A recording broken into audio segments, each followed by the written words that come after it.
I'm Inez Stepman. I'm Ben Weingarten. I'm Amber Duke. And I'm Ben Badejo. And this is NatCon Squad, where common good and common sense meet. NatCon Squad is produced by the Edmund Burke Foundation, the home for national conservatism. Subscribe now on Apple Podcasts, Stitcher, Spotify, YouTube, or wherever you get your podcasts. And before we get to the show, once again, we want you to join us in Washington, D.C. for the NatCon D.C. conference of September 2nd through 4th. We might do a live show there. There's, lots of great speakers. You can check them out online. So go ahead and join us in Washington, D.C. September 2nd through 4th, and you can go ahead and register now for that. Okay, so we've got a great lineup of topics for you this week. I'm going to kick it off by talking about the runaway Democrats in Texas trying to fight something that Ben brought up last week, which is the redistricting battle in that state and a few other states around the country. Then we're going to move to Amber. We're going to talk about how our Trump appointees for the administration are really being slowed down in the Senate. It's really starting to cripple the administration. Massive problem. Ben is going to give us a Russiagate update.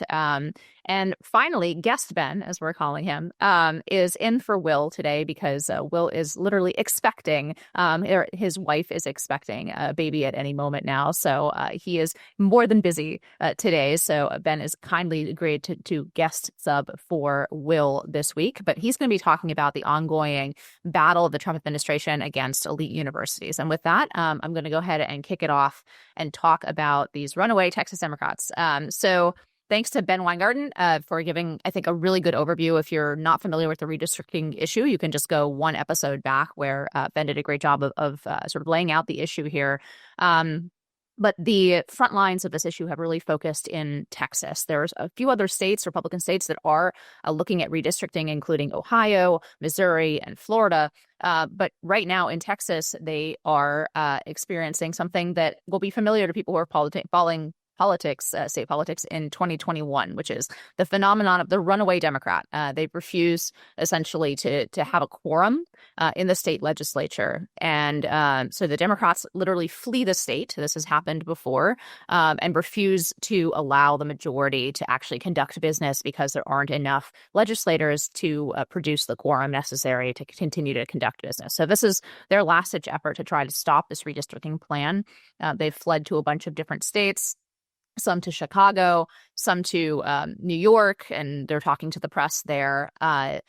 Greg Abbott and the Republicans in the legislature, the governor and the Republicans in the legislature have fought back. The legislature very quickly issued essentially an edict for state law enforcement to go ahead and forcibly bring the Democrats back to their positions in the state legislature. That's the reason they're outside of the state, because, of course, neither the governor nor the legislature can conduct any kind of law enforcement operations beyond the borders of the state. So this has happened before, this kind of political gamesmanship.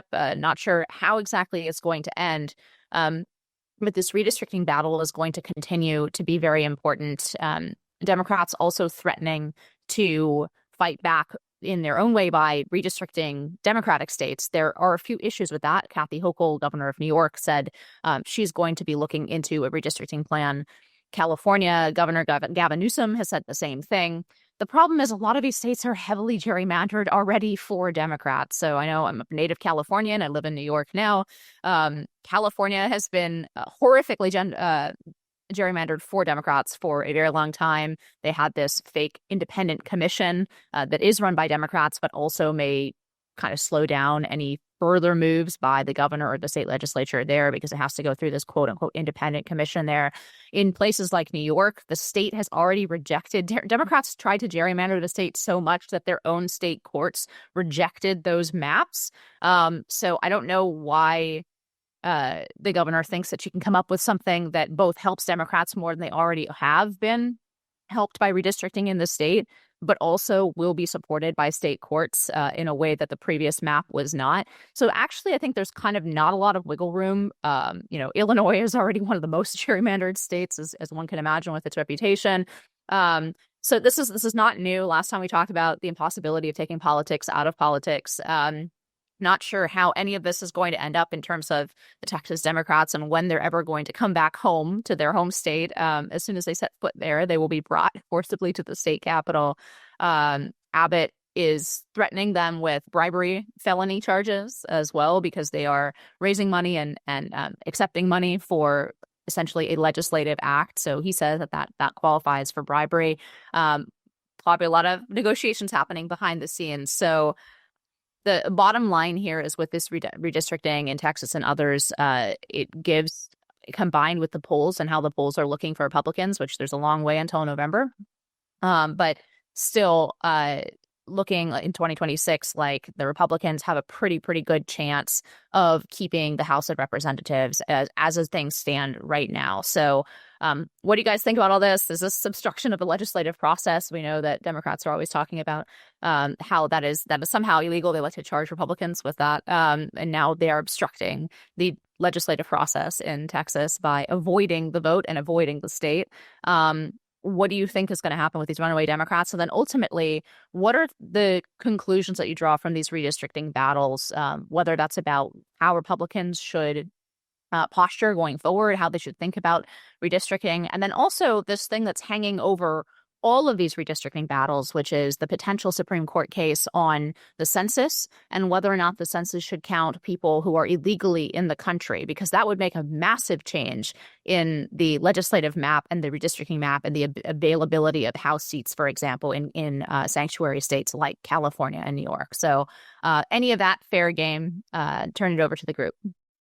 Yeah, we talked about this a little bit last week, obviously, as you mentioned. And one of the things that I brought up is that Democrats are notorious for gerrymandering, whether it's Illinois or Maryland or New York or California. Pretty much any state with Democrat control of the legislature is aggressively gerrymandering. And I think one of the really fascinating things about how the Democrats approach it is that one of their excuses for gerrymandering often is that they need more minority majority districts. So there's no thinking about partisan breakdown of a state or a district. There's no concern about whether or not minority voting blocks are even monolithic in the way that they approach politics. But the assumption is that for Democrats, they need minority majority districts to basically follow civil rights law, but really they support them because they believe that they're going to get another Democrat to represent them in office. So I think it's hilarious to see their meltdown as Republicans turn around and try to use the same power that is available to whoever controls the state legislature.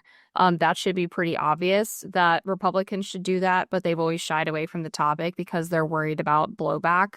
But having the Democrats flee to arguably the most gerrymandered state by them in the entire United States as a means of trying to shut this down has really just overplayed their hand and given Republicans an easy win on this one. So I think they should go full bore to get these people back to Texas and force them to be in the legislature to continue this redistricting process. To that point, from a practical perspective, you have to wonder, like, all of the incentives, presumably, for the Democrats would counsel or militate for them to continue to remain outside Texas. Presumably, these are all from very safe districts, the Democrats that we're talking about. Those districts, by the way, might only exist because of the counting of the non-citizen population within Texas, it's worth noting. But think about it. They can grandstand, they can fundraise off of this. Maybe one of them will become some kind of resistance hero on the Democrat side. For many of these state officials, that this could be the ticket to potentially becoming a national figure. So how do you change that calculus, I think, is an open question at this point. How do you raise the costs such that they are perceived widely to be sore losers who are obstructing an official proceeding, if you want to call it that, or obstructing the legislative branch, and then also doing their own constituents a disservice? I assume they would say, well, we are doing exactly our constituents' bidding by remaining outside the states.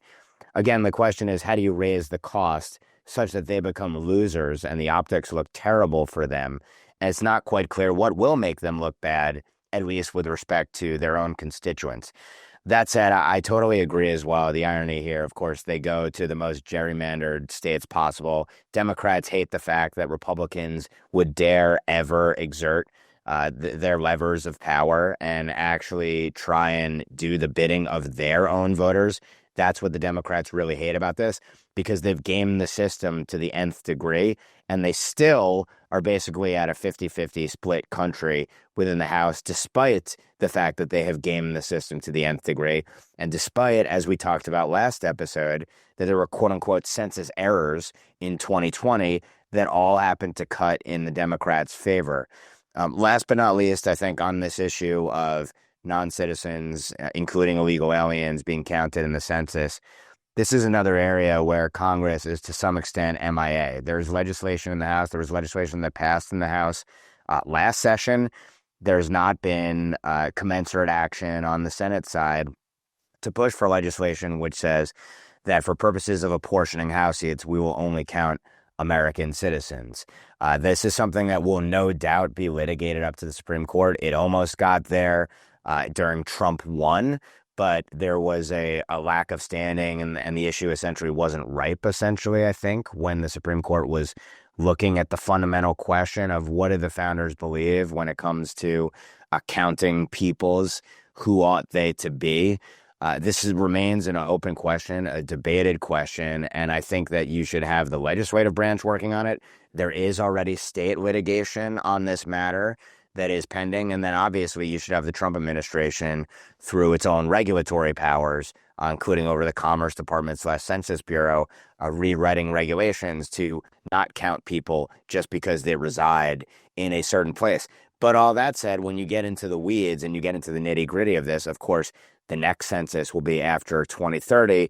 Donald Trump will not be in office. So even if the census, the relevant questions are set up such that there's a citizenship question in there and you can bifurcate between citizens counted and non-citizens counted in the census, it's ultimately going to be up to the next president. And that's why I think it's incumbent upon Congress as well to step up its game here. And also ultimately perhaps for us to reach a Supreme Court opinion sooner rather than later, so that they aren't then jamming essentially the next administration to the extent it's a Republican one. One thing Ben touched on that I think Republicans should do a slightly better job of really describing and discussing is that separate from this potentially being a form of obstruction, separate from this being effort to essentially prevent the workings of the legislature from occurring properly. This is just a dereliction of duty by these legislators. They have a responsibility to their constituents, and there are many ways to register disapproval of or opposition to any particular actions by your counterparts on the other side of the aisle in the state legislature. But running away from your state should not be one of them. This is not an acceptable way to behave, and I don't think Democrats really say that this amounts to doing work in service of their constituents or their party. I think we really need to talk about how fundamentally and inherently wrong it is for legislators to try to avoid the job they are paid to do by leaving, by abusing quorum rules, which are intended to make sure that there is a sufficient number of legislators to do the work, not intended to allow for legislators to get away with not doing it. So I think we really need to talk about the basic betrayal that takes place when legislators flee a state in order to not do their job. Well, speaking of legislative tricks on the state level, we're moving now to the national level. And also, speaking of things stalling out in the Senate, Amber is going to discuss the slow walking of Trump appointments. Yeah, so we've been covering this pretty heavily at the Daily Caller because the common refrain from Senate GOP leadership right now is that it's all Democratic obstruction that is preventing Republicans from rapidly confirming Trump's nominees. And while, yes, the Democrats are obstructing, they've refused to do unanimous consent on basically every single one of these nominees. They've refused to allow even unanimous consent on limiting debate time or stacking cloture motions, etc. But there are things that the Senate can do that they haven't been doing because it would take political will in order to prioritize the confirmation of these nominees.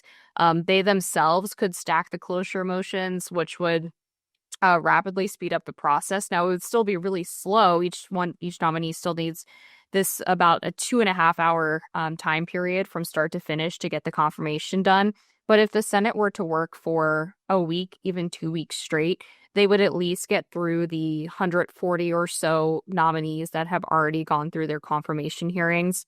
And then they could move on to the other ones, the about 1,000 actually executive nominees who still have to go through the full process. So it would at least be a start. But instead, what the Senate has done is decided to try to negotiate with Democrats to get them on board for unanimous consent. And I think the reason for that is that Senate GOP leadership doesn't want to hand over any potential power to the president. The simple solution, besides stacking cloture on the nominees, is to just adjourn for more than 3 days for a recess and allow the president to make recess appointments. It's really that simple. He could do all of them with basically one flash of the pen and we would be done. But the Senate keeps saying that they have no other options. Trump was trying to negotiate with Senate Minority Leader Chuck Schumer to agree to what would basically be Democrats doing unanimous consent for the most non-controversial nominees, which would keep some of the real conservatives who need to be nominated to fight against the political bureaucracy, the entrenched bureaucracy of Democrats, off of the table. And in exchange, the Democrats would get up to $1 billion, according to Trump's readout of the meeting, of pet projects, additional spending for their districts and for things that they like. So again, instead of the Republicans adjourning for more than 3 days and having a real recess and allowing Trump to just sign all of these people in and confirm them himself through Senate recess appointments, they've decided to make this dirty deal with Democrats. And I've seen a lot of Senate leadership basically talking out of both sides of their mouth, saying, well, we're going to try to change the rules, but Democrats have been so obstructionist and we've talked to the president and recess appointments are on the table.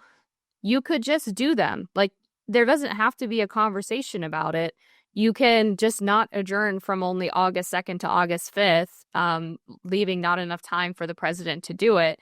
But they just won't. And I think the reason why is that the moderate Republican senators, and this probably includes leadership, probably have a couple of people in this group of 1,000 executive nominees who they personally don't like or don't want to see confirmed. So they don't want to have the president be able to confirm all of these people at once because they want to save a few of these probably and push them and stall them for as long as they possibly can and have that fight later on down the line. So anytime you see a GOP senator saying that they can't do this, it's just going to be slow, they're going to keep working through it, there's a reason for that. And it's not because they can't do it. It's because they have some kind of ulterior motive. So this has been incredibly frustrating to watch from the outside, especially talking to, our friend Rachel Bovard and Eric Teitzel at Center for Renewing America. Like, they've laid out all of these options that the Senate can take to move this along faster or just let Trump have control of the process, and the GOP won't do it. So I'd love to have the group weigh in on really why you think the Senate is stalling so many of these nominees. Is it because they're worried about political backlash for some of the names involved?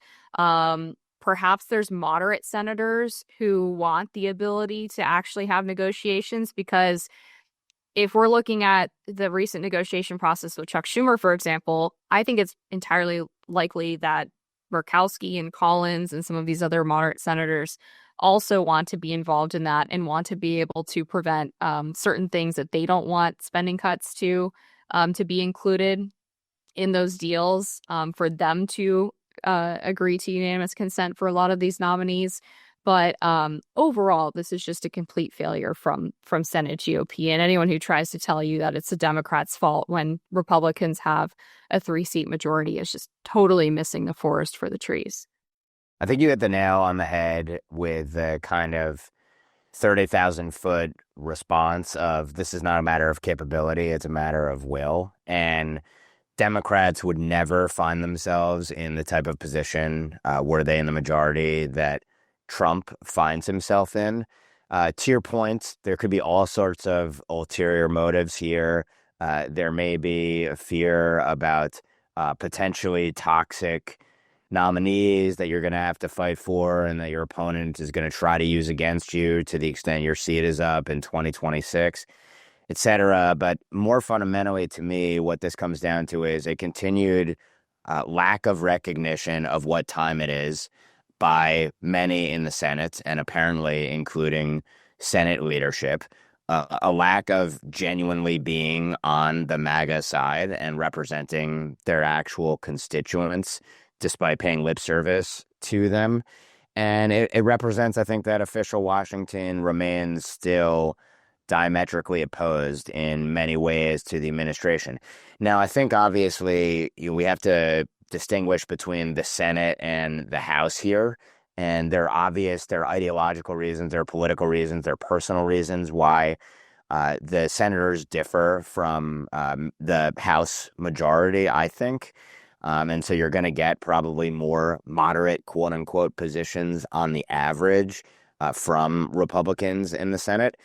But I'd also note there are some who I think probably on principled grounds believing that tools might be used against them down the road are opposed to pushing aggressively to get the Trump administration's nominees through. And I'm thinking here particularly of this confrontation that's recently blown up between the president and Senate Judiciary Chairman Chuck Grassley over the practice of blue slips, where you need to get the two senators from a given state to give the thumbs up on any potential nominees. So if you're Donald Trump and you want to nominate a judge in the state of New York or in New Jersey for the federal bench, obviously you're going to have hostile senators in those states, and you need to get thumbs up to basically wave through those nominees and give them their hearing before the Judiciary Committee and then ultimately before the Senate. And Trump has said basically, let's get rid of blue slips. And Chairman Grassley has fought back against him. Trump was pretty aggressive in his remarks towards Grassley. Grassley has basically said, we're not going to get rid of this practice. It's an essential practice. I believe that's on principled grounds. But that said, again, to the point about knowing what time it is, I would work under the assumption, and I'd ask the question of senators, don't you believe that Democrats are going to erode and eviscerate any norm that would ultimately stand in the way of them doing what they want to do down the road? We saw this with Harry Reid, for example. So to the extent you work under the assumption that these norms are going to erode, why wouldn't you act first and take advantage of it? And to people who have been there for decades, you can understand their belief in sticking to the traditions, the norms, the principles of the Senate. But that said, I think you have to look at the reality of the situation. What would Democrats do were they in your shoes? And all of these sorts of moderating, quote unquote, principles, institutions, norms, I think they're going to go by the wayside before not too long. So the incentives would suggest you ought to act first before your opponents do. So I think, there are real philosophical differences. And then there's the notion of not being willing to exert power when you have it, which puts you at a distinct disadvantage and Democrats in an asymmetric positive position relative to Republicans. Yeah, I mean, I want to pick up on something you said about using political power. I mean, over and over and over again, we see that Republicans are essentially, I should say establishment Republicans who have not gotten with the program are way too reluctant to exercise political power when they're handed that power by voters. They treat it, Rachel Bovard, we brought up here before, who really is great on these issues, especially the sort of Senate rules and how to use them. She's quoted Mitch McConnell, right? Over and over again, the way that he thinks about, and obviously he's gone, but I think his mentality is still very, very much alive in the Senate, which is they look at political power as a trophy to be polished on their shelf. It's to get the next election. It's to get the goodies that some of them are able to extract in these deals. They don't think about the accumulation of political capital and to actually expend it by governing, which is this perennial complaint of Republican voters who vote for particular policies. And in this case, they're voting for the Trump administration to be staffed with people who agree with Trump. Navigating and ruling the federal bureaucracy in the executive branch is not a small feat. You're talking about a tiny number of political appointees at the top, essentially trying to manage a bureaucracy that is fighting back and aggressively disagrees and will use its own opinions, right, to try to slow and stop whatever the Trump administration wants to do. So they need those appointees in there. The president needs the people that he wants working under him in order to control the executive branch. And here we have, once again, establishment Republicans not understanding that dynamic and wanting to sort of maintain the illusion that this is a kind of negotiating politics when the left hasn't negotiated with the right over power for decades.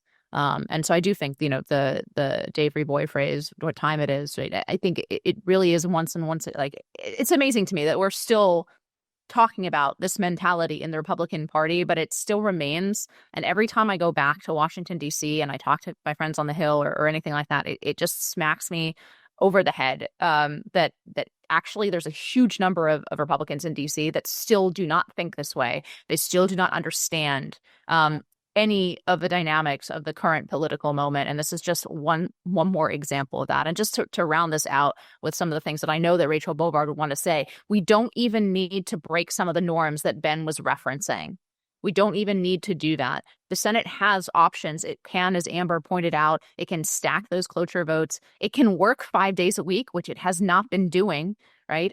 It could actually work a full-time job getting the president's nominees through, or it could recess and allow Donald Trump that power that apparently a lot of these senators don't want to give the president. So they have a lot of options, and they're relying on pure partisanship and hoping that people are not paying enough attention, that their anger against the Democrats, right, will outweigh what their actual representatives are doing to not advance the policies and the personnel that this election gave Republicans and Donald Trump. So I know that was a bit long, but I do think this is a perennial problem. I don't think it's going away. And even if we resolve the problem of appointees with a recess or anything else, that mentality is going to continue to be a problem for the Republican Party and anything legislative that Donald Trump wants to do.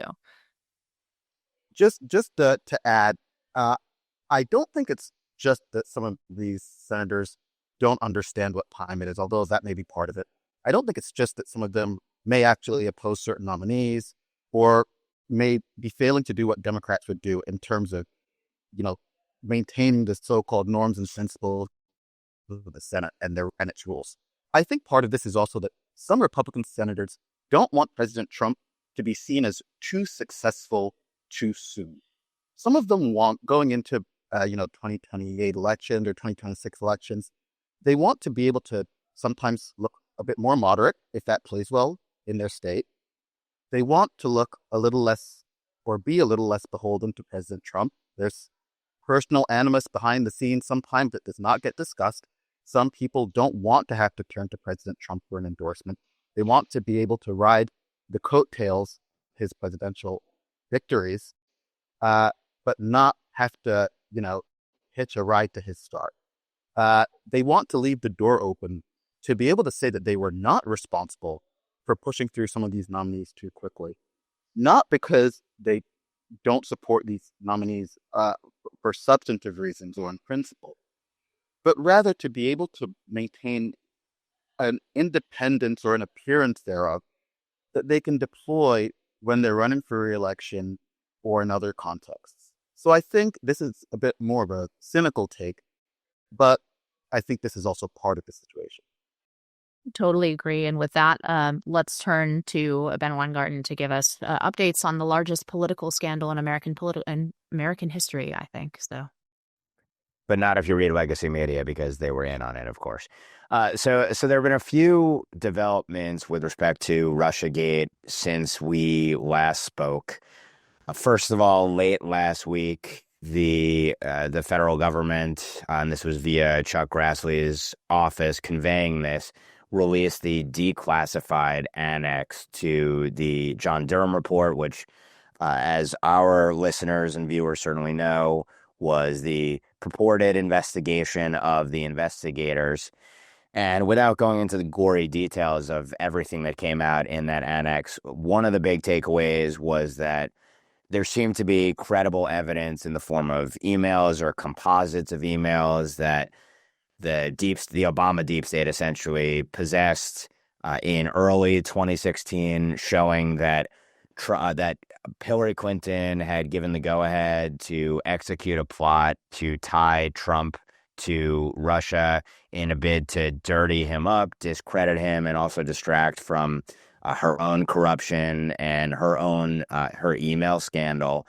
And part of the email stream that we've seen in this intelligence that had been gathered at that time suggested that the Hillary campaign would work to foment and fuel this Trump-Russia tie. They would lean on CrowdStrike. CrowdStrike, of course, was the Democrat-led, essentially, cybersecurity company that was the one that suggested that it was Russian hackers who hacked the DNC emails. But actually, we found out later on down the road, their CEO testified that they did not have bulletproof, that was the case. But the FBI deferred to the Democrats' handpicked, essentially, cybersecurity company to link Russia to the hacking of the DNC emails, which was, of course, part of the start of the whole Russia wants Trump to win, Russia wants to hurt Hillary Clinton narrative. But also in this intelligence that was gleaned and that's reflected in the annex, it appears that federal authorities knew that the Hillary campaign was potentially going to try and manipulate aspects of the intelligence community and the law enforcement apparatus to provide further fuel to the fire. And that there was a suggestion that, for example, the FBI should be on the lookout for disinformation about Trump-Russia ties. As we know, to the extent this plan did exist, and to the extent that the Hillary team thought that the deep state would add fuel to the fire, they were, of course, right. And it appears, if anything, that Team Obama took the plan and ran with it to the extent it did exist.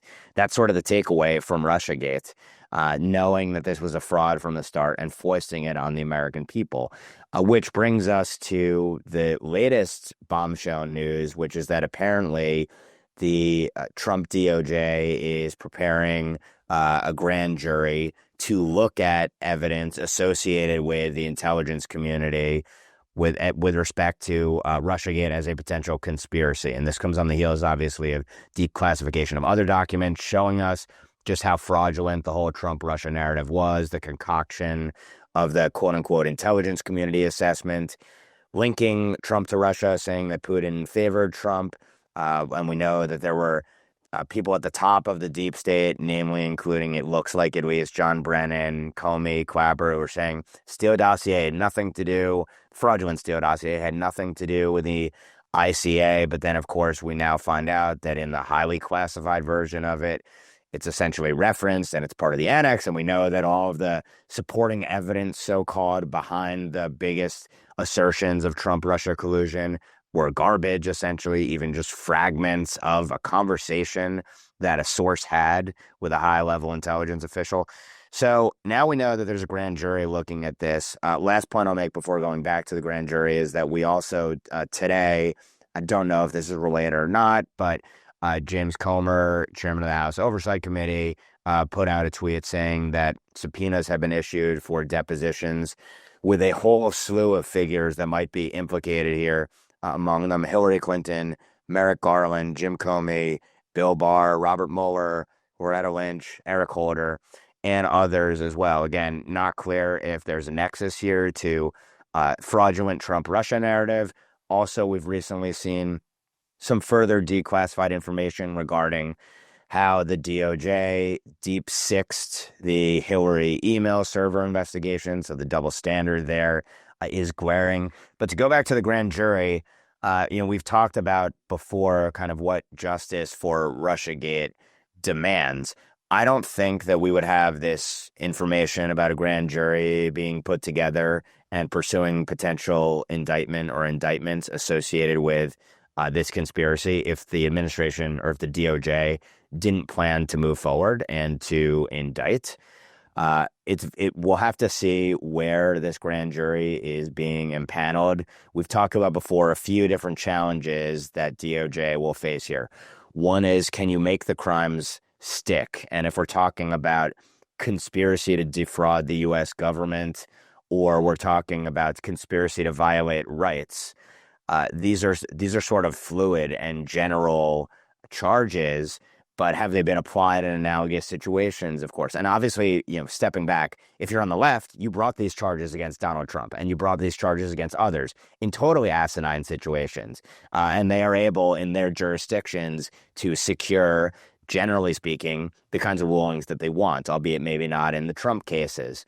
But in this case, if you do have substantiation and clear justification and you're bulletproof, because you have to be when you're on the other side and you're going after members of the deep state in good standing, are you going to be able to bring this in Florida or somewhere else? And have the statutes of limitations lapsed or not? Obviously, DOJ must have gamed out all of those issues. So we'll see where this goes. But I think we are in some ways crossing the Rubicon if a grand jury is being impaneled here, because that means I think that they're very serious about it. They wouldn't impanel the grand jury if they didn't think they would be able to secure an indictment or indictments, in my view. That puts us much closer to potential justice. Minimally here, we may have process as punishment for those who may well end up being prosecuted. And this comes on the heels, I should add. Last week, I had the opportunity to sit in the new media seats during a White House press briefing, and I asked Caroline Leavitt, what does justice for Russiagate look like to the administration and to the president? And she indicated essentially that the administration had full confidence in the DOJ to pursue justice. So I think this is a result of that confidence. We'll see where it goes from here. And I put it out to the group. What do you make of any of these different threads? Where do you see the grand jury ultimately going? And do you think we're going to get some justice and accountability here? Okay. Well, I laid out multiple times what I think about this on previous episodes, but in terms of the direct question of whether or not we're actually going to get indictments, it looks like there is, of course, the big kahuna here would be President Obama, who last week we learned was directly involved, ordered this reassessment, quote unquote, of the intelligence community. And but he has presidential immunity, something that the Supreme Court recently affirmed a broad conception of in the case of Donald Trump. So I think this is more likely to be something like Comey or Clapper, some of these other high-ranking officials who had a direct hand in constructing this, essentially the impression that gave our intelligence services the power to spy on a presidential candidate, to use the kind of powers that are supposed to be reserved for spying on America's enemies on a presidential candidate, on a campaign, and then to continually work against him as he took office, even though he was elected by the American people. Again, I opened the segment. I think this is the largest political scandal in American history. I don't think there is a close second. This surely blows Watergate out of the water. And I can only hope that there will be a different outcome here than in the admittedly more minor league, but just as sort of irritating aspect of having the IRS, the way that the Obama administration weaponized the IRS in 2012 against groups of American citizens organizing in ways that the administration did not like. And Lois Lerner, the head of the IRS, who did those things and weaponized the IRS against the American people, she walked free and nothing ever happened to her. She's happily, retired from government, and nothing has ever been brought against her. She was asked to testify one time, which she said very little, right? So before Congress. So that's all that happened to her. That set the precedent of abusing your power against the American people in a totally inappropriate and illegal way and walking off. So I hope that precedent will not be followed here, and that the grand jury will indict, and we'll see who and what will go from here. We'll keep following this story. So speaking specifically on the release from the Durham Annex, I think what's most important about it is that previously there was a sort of indirect or tenuous link between the Clinton campaign and what happened with Crossfire Hurricane. We knew, of course, that the Clinton campaign had paid for the Steele dossier, which made its way into the hands of the FBI and became the predicate for spying on members of the Trump campaign. And now, as we know, thanks to some of those other releases from Tulsi Gabbard, was also a key part of the decision to open an investigation in the first place into collusion. But now what the annex shows us is that the Clinton campaign was directly communicating with the Obama administration and trying to sow the seeds of doubt about whether Trump was actually working with the Russians in order to effectuate this certain electoral outcome.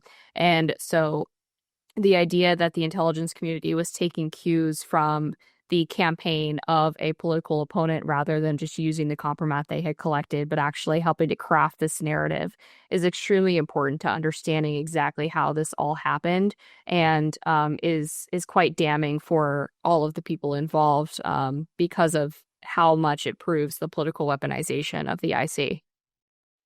And I'll just add, I went back to look at, this, recently this annex. And I think one thing that's interesting that not a lot of people have noted is that a lot of it is still redacted, right? So we're very pleased to see confirmation of what many of us knew for a long time was, really brazen manipulation of our intelligence community's resources, by the Clinton campaign and the mainstream press is going along with, true absurdities. But when you look at these, recently disclosed documents, I think when you look at what's still redacted, that points to a higher likelihood that we really are going to see some indictments here. I think some of these, measured disclosures are strategically disclosed in this manner, not to keep information hidden from the American public at this point, or to do a so-called limited hangout, as some people like to say, one day, commentary it, but really because it can compromise an ongoing investigation, litigation strategy or prosecution strategy, to disclose some of this. And so I think this actually suggests that the Department of Justice is going about this process in a very mindful manner with a view towards real accountability. I think that there's, among the MAGA-based conservatives generally, there's a lot of very reasonable pessimism or cynicism around this. There have been a lot of dashed hopes in many regards before, but President Trump learned a lot during his 4 years on the bench, and his administration is holding people accountable.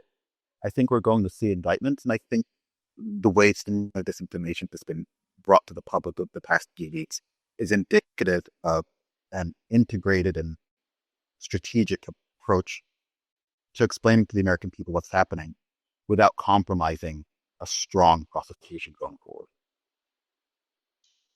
And with that, I'm going to get right back to Ben to update us on the Trump administration's war against elite universities. Okay, so just as a recap, President Trump and his task force to combat anti-Semitism, which is made up of Department of Health and Human Services, General Services Administration, the Department of Education, and the Department of Justice, has been taking significant action against schools that have not just been alleged to have engaged in anti-Semitic discrimination and harassment, but that indeed have engaged in anti-Semitic discrimination. At Harvard, the Department of Health and Human Services Office for Civil Rights launched an investigation in the spring into numerous complaints of anti-Semitic discrimination and harassment, particularly after October 7th, but much of this has been going on for many years before. On June 30th, HHS-OCR, the Office for Civil Rights, the Department of Health and Human Services, found that Harvard did violate Title VI of the Civil Rights Act of 1964 by being deliberately indifferent to anti-Semitic discrimination and harassment, anti-Israel national origin discrimination against Israeli and Israeli American members of the Harvard community. And critically, this was an actual finding that Harvard broke the law. Many common, commentators on this issue on the left, or who are beholden to Harvard for one reason or another, have regularly tried to suggest that Harvard had only been accused of Title VI violations. This is false. Harvard has been found by the federal government to have broken the law, to have violated Title VI of the Civil Rights Act of 1964. This is no longer allegation. There has been an investigation. There have been findings. A notice of violation has been issued to a school. And on June 30th, accompanying that notice of violation, Harvard was given time to enter into a voluntary resolution agreement with the federal government to resolve these violations. Harvard did it. So a few days ago, HHS OCR referred the entire matter to the U.S. Department of Justice for further action. I'll get back in a moment to what's going to potentially happen next. But some additional context with Harvard and with some other schools. Harvard had $3 billion suspended by the Task Force to Combat Anti-Semitism in the spring in current grants and contracts and in future grants and contracts. But at Columbia, which it did recently come to a deal with the Trump administration, it was said that $400 million was suspended. But later it became clear that up to an additional $1.3 billion in funding was imperiled. I suspect that the same is true at Harvard. We initially were hearing numbers in the early spring of $9 billion at risk. Ultimately, between $2 and $3 billion in grants and future funding was suspended by the Trump administration. Some people assume that the difference, $6 billion, was mostly from the hospitals that are affiliated with Harvard, but that really are largely hospitals. Professors may have teaching privileges there and so on, but they really are largely hospitals. However, I suspect that there is actually a greater exposure at Harvard itself, Harvard proper, for lack of a better term, than just the $2 to $3 billion number that's been reported in the press. In the same way that at Columbia, they said it was $400 million, but it was really an additional one. And there's also funny accounting in a different direction that imperils Harvard and other schools, which is that their endowments are seriously overvalued. Bill Ackman has been pretty explicit saying that he thinks Harvard's endowment is overvalued. I need to go look at the number, that maybe it's somewhere between 20 and 40%, which is an astronomical kind of overvaluation. And also, there's a funny account in a different sense, in that these large endowments are largely illiquid. Harvard invests in forests. You cannot sell massive tracts of land and forest in South America to get quick cash. And then, of course, much of the endowment is restricted. Separate from these financial considerations, we also saw at Harvard a student named Yoav Segev, who was assaulted in October 2023. Harvard refused to discipline the assailants, obstructed student Yoav Segev from filing a complaint, and then rewarded the assailants, who had to breach pretrial probation in courts, but rewarded the assailants by giving them awards, making them plaque marshals, and so on. But getting back to Harvard and other schools like UCLA, which just had over $300 million suspended a few days ago, we're now at the point where the DOJ has this on its desk. The DOJ can litigate.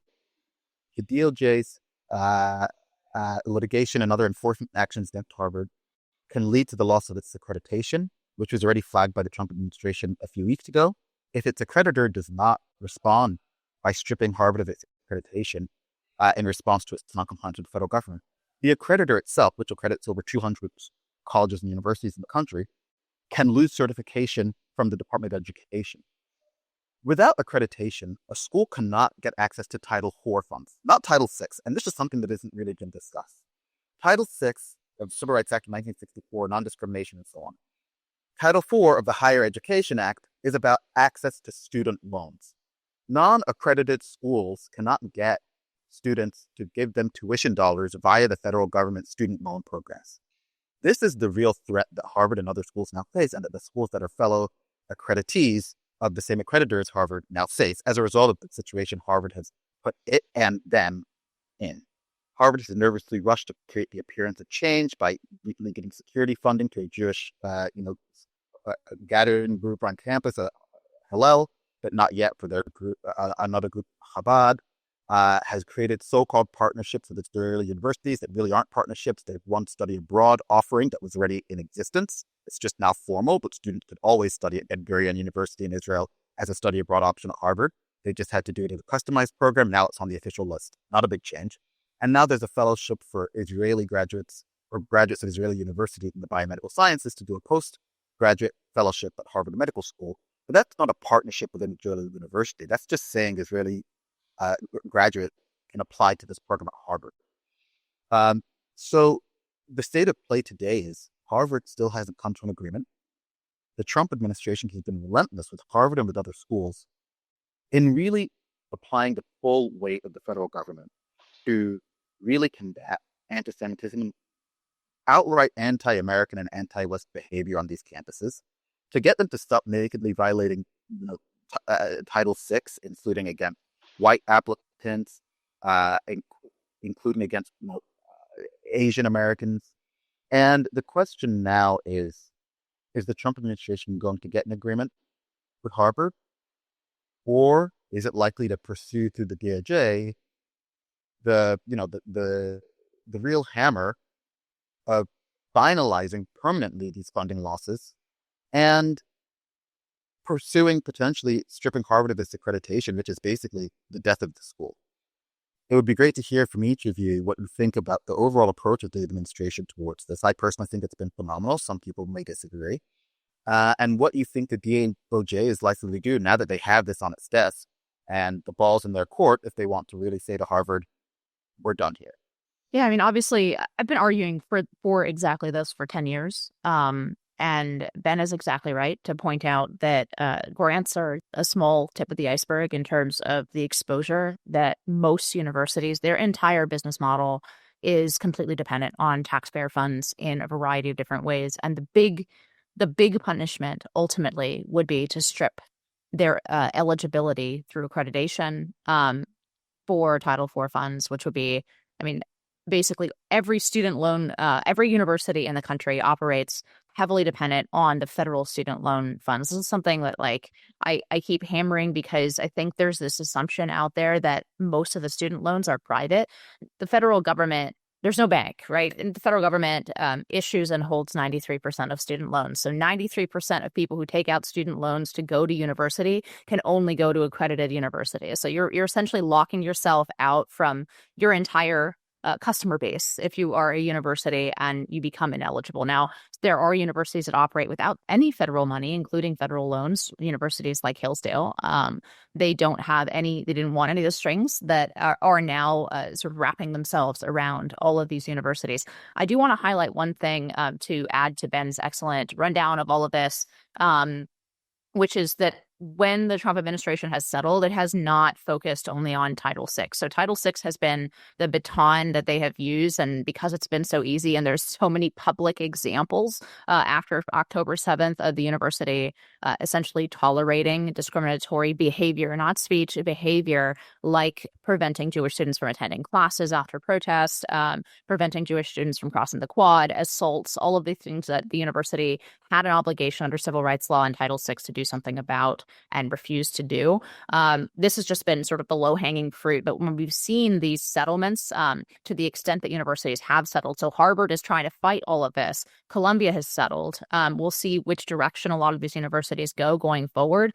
But to the extent that we've seen consent decrees and settlements, they've covered a lot more than Title VI. So as I covered a couple weeks ago on this program, Columbia now has to send all of their numbers for both admissions and hiring broken down by racial groups to the federal government and to an impartial observer. So that's going to make it extremely easy to sue them when they inevitably try to bring racial discrimination, DEI practices back in some other form, whether it's in hiring or admissions.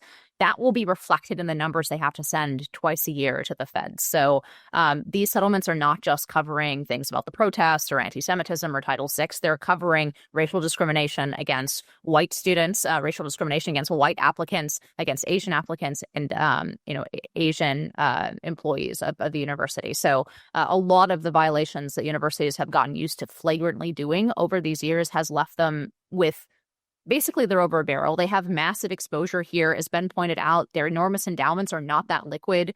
They really can't fall back on it. It's remarkable, and it speaks to frankly, the dereliction of duty of the Republican Party for decade after decade, that universities had this large of an exposure, and they felt completely at liberty to operate in this way for decades, even though they were totally dependent essentially on Republican presidents and never enforcing the law against them. That they had this carve out where we just weren't going to enforce civil rights law against them because they're universities and everybody likes the universities. It just speaks to the political idiocy of Republicans for decade after decade that is finally being reversed in this administration, where we're going to treat universities as what they are and not what we imagine they are, or like some gauzy language that is maybe true 70 years ago but is not true today, when they operate essentially as woke madrasas on federal money. So we're going to go ahead and go to final thoughts, and to avoid the standoff here, I'm going to drop a few things into the chat. If anyone wants to pick up any of these threads, please run with it, but I'll be quick. First, a little bit of a story that I think is going under the radar. There was an exchange between the Trump administration and President Trump himself and Russian second-in-command Medvedev, who has already gotten warnings from Trump before over Truth Social for using the N-word, nuclear. So as always, Trump very funny in the way he says it, but he did get a warning, essentially something about how Putin is the big boss, and obviously this is why that he's number 2 and not number 1, is because he should know better than to throw around nuclear threats idly. Well, that didn't stop. That kind of behavior from Russia's number 2, Medvedev, did not stop. And so President Trump moved our nuclear submarines into a position to potentially strike Russian targets. And suspiciously, after that, there has been only conventional talk from the Russian second-in-command, Medvedev. He has stopped throwing around the N-word. He has stopped making reference to nuclear response and has switched only to talking about conventional warfare. I think this is sort of an overlooked story, because I think it goes to the reestablishment of deterrence from the United States. And once again, highlights the fact that President Trump, his foreign policy is exactly what he says it is, which nobody seems to want to just straight up read, which is he offers a pretty good deal, probably a deal that no other American president would offer to a lot of our adversaries. But on the other hand, there is a big stick. There is a big carrot and a big stick. And if he perceives that negotiations in the Russia-Ukraine war, that Russia rather than Ukraine is the sticking point in those negotiations, he is going to bring out the hammers against Russia. And so something I think worth noting, 2 tiny stories, just bam, if anyone wants to pick up on them.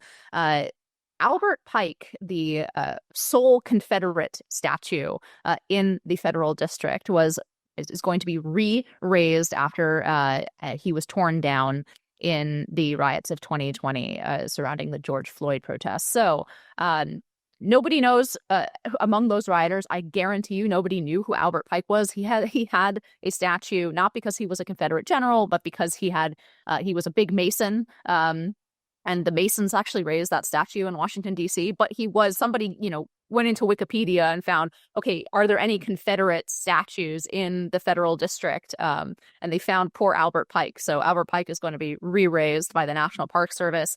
And then finally, Homeland Security quotes a great thing from Teddy Roosevelt, one of his best speeches about the hyphenated Americans, in response to a congresswoman saying that she is a Guatemalan first and not an American in her home, in her native language, when she was, I think, visiting Mexico City.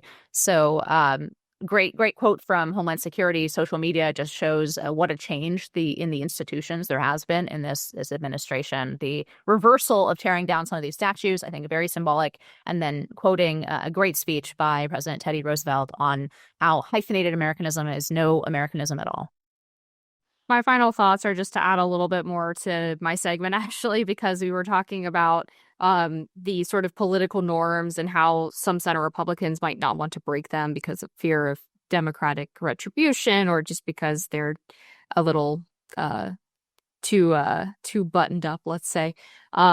I think it's important to point out that the Democrats have already have broken those norms to an extent. When Tommy Tuberville was doing his protest of the DOD nominees under Biden over the department's abortion policy, the way that Democrats got him to break that protest was by threatening to do exactly what Republicans have been refusing to do, which is to stack the cloture motions and basically brute force all of the nominees through and put aside all other legislative business. So just to make clear that if Republicans were to do that, it would be a great leverage tool to get the Democrats to negotiate in good faith on unanimous consent motions, as opposed to Chuck Schumer waltzing into the White House and begging for $1 billion. And I'll just add, just as a closing remark in response to what you raised, Inez, I think on the principle of it, reversing some of these, woke statue removals and renamings, whether in our nation's capital or elsewhere, is generally the right move. I think it's important to send a signal that this was not an appropriate use of, federal or state or local money, that there is nothing to be ashamed of in our history. The good and bad parts of American history have made us who we are. And we should not be embarrassed or ashamed about it. We certainly shouldn't be ceding cultural control to folks on the far left who want to willy-nilly erase things and, frankly, replace things. Funny that they should be doing that while criticizing the, Jews will not replace us Charlottesville folks and lying about Trump's comments on that for years, but they're turning around and constantly trying to remove and replace things for their own political programs. Folks are sick of it. We're not doing it anymore. I think it's excellent to bring this stuff back and reset the table. Let's get back to where we were before things went nuts. And this is what people voted for. I think it's great. And with that does it for this week. So on behalf of Amber, Ben, and Ben, I am Inez Stepman, and we'll see you at the next NatCon Squad next week.